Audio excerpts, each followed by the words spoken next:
દેવળિયા ગામના ઝાંપામાં ફાગણ વદ એકમને પ્રભાતે ધૂળેટી રમાઈ રહી છે. વચ્ચે દરબાર મંદોદર ખાનનો 8 વર્ષનો દીકરો અને કોરે મોરે ગામ આખાના હેડી હેડીના જુવાનો છે. આગલે દિવસે ઉતાશણીનું પરબ હતું, એટલે લીલા, પીળા અને કેસરિયા રંગમાં સહુ ગરકાવ હતા. તમામને અંગે પચરંગી છાંટણા દીપતા હતા. પણ આજ તો પડવો એટલે ઘેરૈયા માઝા છાંડી ગયા છે. ગાંડાતુર બનીને ગારો, માટી, છાણ જેવી ગંદી વસ્તુએ એકબીજાને રોળવામાં ગુલતાન છે. ધૂળેટીનું તો પરબ જ મૂળ ગાંડું, અને એમાંય ગામડાની ધૂળેટી કાળો કોપ. એલા ભાઈઓ, કોક ઉજળે લુગડે મહેમાન વયો આવે. એલા મહેમાનને કોઈ છાંટશો માં? અરે મહેમાનને કાંઈ રોડ્યા વગર રહેવાય? મહેમાન ક્યાંથી હાથ આવે? સાચું સાચું, મહેમાનને રોડો, ગોઠ માંગો, રોડો. ધોળું બાસતા જેવું પાસાબંધી કેડિયું, પગને કાંઠે 3 ડોરણાવાળી પગતી ચોરણી, ઉપર બગસરાની ગરેડી કોરની પછીડીની ભેટ અને બગલમાં દબાવેલી એક ફાટેલ તૂટેલ મ્યાનવાળી તલવાર. કેડે કોઈક કાળાંતરની જૂની કટારી એવો દાઢી મૂછના ઘાટા કાતરાવાળો મહેમાન ચાલ્યો આવે છે. વસંત ઋતુમાં વન વગડે આંબાના મોરમાંથી વછૂટતી ફોરમો લેતો લેતો કેસુડાના ફૂલની ચૂંદડી જાણે વનરાઈએ ઓઢી લીધી હોય એવા શણગાર જોતો, છતાં પોતાને તો હુતાશણીનો જરાય ઉલ્લાસ નથી એવો એ આદમી જે ઘડીએ ઘેરૈયાની લગોલગ આવ્યો તેવી જ ચીસ પાડી ઉઠ્યો. મને રોડશો માં? ભલા થઈને મને છાંટશો માં? તમારે પગે લાગો. પરોણે ના પાડી તેમ તો ઘેરૈયાઓને ઉલટાની વધુ ચાનક ચડી. બમણા ત્રમણા ચડે ભરાઈને સહુ બોકાસા પાડવા લાગ્યા. હા, ખબરદાર, મહેમાનને ઓળખાય નહીં એવા ચિત્રી મેલો. લાવો મસ્તને ગારો. જોત જોતામાં તો ધૂળ ઉડવા માંડી. ઘેરૈયાએ એક સામટી ઝપટ કરી.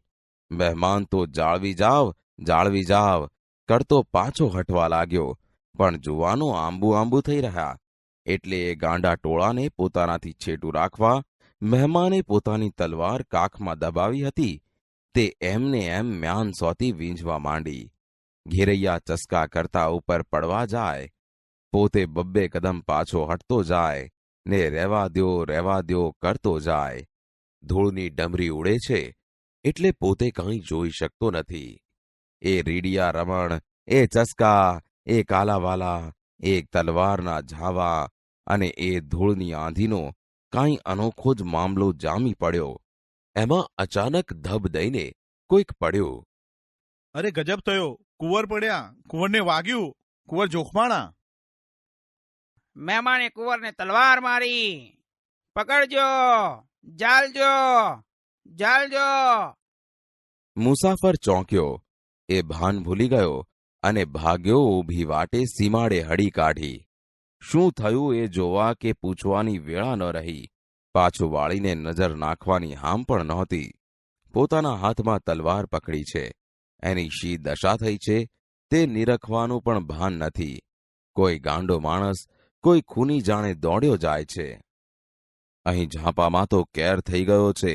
મંદોદર ખાન દરબારના 8 વર્ષના કુંવરને બરાબર ગળાની ભૂંગળી ઉપર તલવારનો વાઢ પડ્યો છે.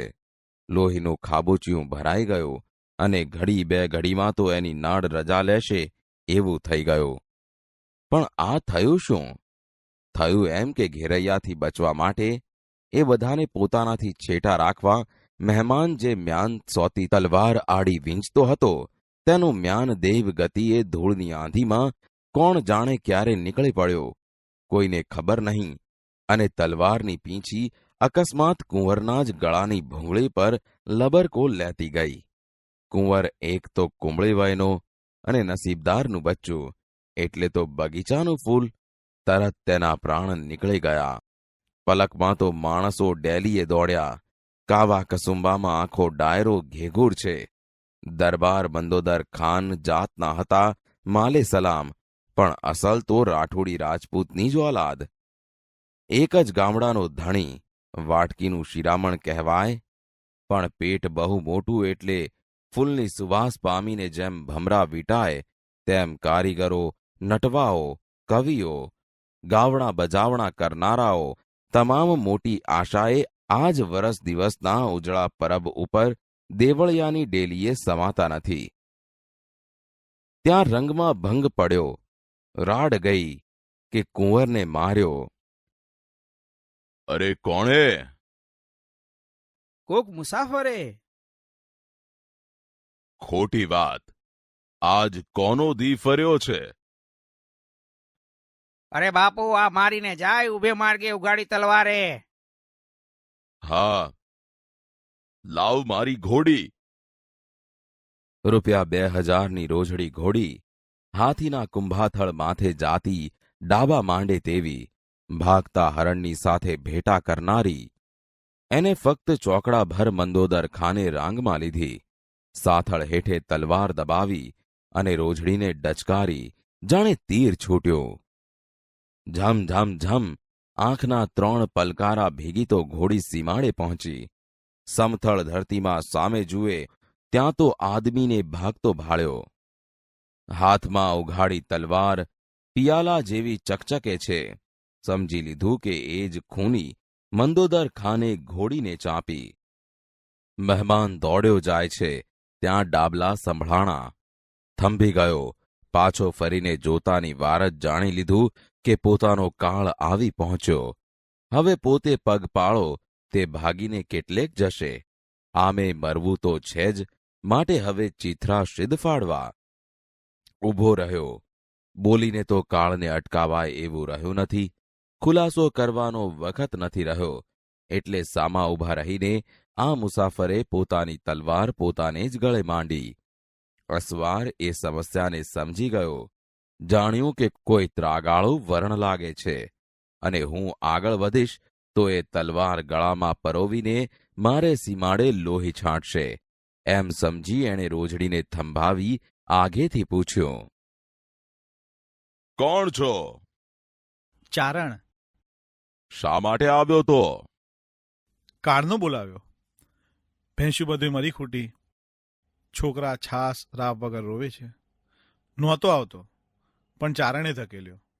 મંદોદર ખાનની વાસના માથે. કુંવરને તે માર્યો? ઈશ્વર જાણે, મને ખબર નથી. હું તો એટલું જ જાણું છું કે મારે દિલ્હી આવવું હતું. ચિથરા પહેર્યા હશે તો ભૂંડો દેખાઈશું એમ માનીને ભેડી લુંગડાની એક કોરી જોડ હતી તે ગામ બહાર બદલાવી. ઘેરૈયા મને રોડવા આવ્યા. મેં એમાંથી ઉગરવા મ્યાનમાં મિલેલી તલવાર વીંજી. મ્યાન ક્યારે નીકળી પડ્યું તેની મને ધૂળની આંધીમાં ખબર જ નથી રહી. આટલી વાત થાય છે ત્યાં પછવાડે ગોકીરા સંભળાયા. કાળી ચીસો પાડતું ગામ આખું હલકીને ચાલ્યું આવે છે. કોઈના હાથમાં તલવારો તો કોઈના હાથમાં સાંબેલા. દ્યો દ્યો દ્યો એવો દેકારો બોલતા આવે છે. ભાળતા જ ચારણે ફાળ ખાધી. મંદોદર ખાને રોજડીને માથેથી રાંગ છાંડી પોતાની તલવાર આઘેરી ફગાવી દીધી અને પછી સાદ કર્યો. ગઢવા, અહીં આવ. આ લે. શું? આ મારી ઘોડી આપું છું. ચડીને ભાગવા માંડ. શું બોલો છો? ગઢવા, વાત કરવાની વેળા નથી. જોયું, આમ ગામ હલક્યું છે ને તે એના કુંવરને મારી નાખ્યો છે. આંબ્યા ભેળા તારી કાયાના રાઈ રાઈ જેવા કટકા જાણજે. અરે પણ ભાઈ તમે? હું? મારી ઓળખાણ અટાણે નહીં, પછી. અટાણે તો ભાગી નીકળ તારા છોકરા રજળી પડશે અને ગામ લોકો તામાને તામા મારા રોક્યા રહેશે નહીં. પણ બાપ, તારું નામ? અરે નામ ખુદાનું. ચારણને બાવડે ઝાલીને રોજડી પર બેસાડ્યો. ચોકડું હાથમાં આપીને વાંસેથી રોજડીને ડચકારી. પૂંછનો ઝુંડો માથે કરતી ઘોડી ગઈ. જોત જોતામાં તો અલોપ થઈ ગઈ. મંદોદર ખાન અડવાણે પગે પાછા ચાલ્યા આવે છે. રાંગમાં રોજડી નથી. કાખમાં તલવાર નથી. કાં બાપુ? માળો લોટકો આદમી મને જીતવા ન દીધો ને તલવાર ને ઘોડી બેઉ લઈ ગયો. અરે રાખો રે રાખો બાપુ. ફણીધરને માથેથી મણી લઈ જાય તો જ મંદોદર ખાનની રાંગમાંથી રોજડી લેવાય. ઠાલા મૂરખ શું બનાવો છો અમને? 7 ખોટનો એક દીકરો એના મારાને ઉલટો ભગ્યો. લ્યો હવે જાતિ કરો. જાતિ શું કરે? એને પાતાળમાંથી પણ ગોતી કાઢશું. બાઈ તમે તે કાંઈ દીવાના થયા? એણે શું મારા દીકરાને જાણી બૂજીને માર્યો તો? એને ઘેર એવા કેટલા દીકરા ભૂખે મરે છે એ જાણો છો? કોડ ભર્યો એ મારે ઉંમરે આવ્યો અને દૈવગતિએ દીકરો મર્યો એ તો ખુદા તાલાની મરજી. આપણા કિસ્મતમાં નહીં હોય એટલે ખડી ગયો. પણ એટલા સારું હું આજ ઉજળે દિવસે મારા સીબાડા માથે સામી હત્યા વરું? હાલો બેટાની મૈયત કાઢીએ.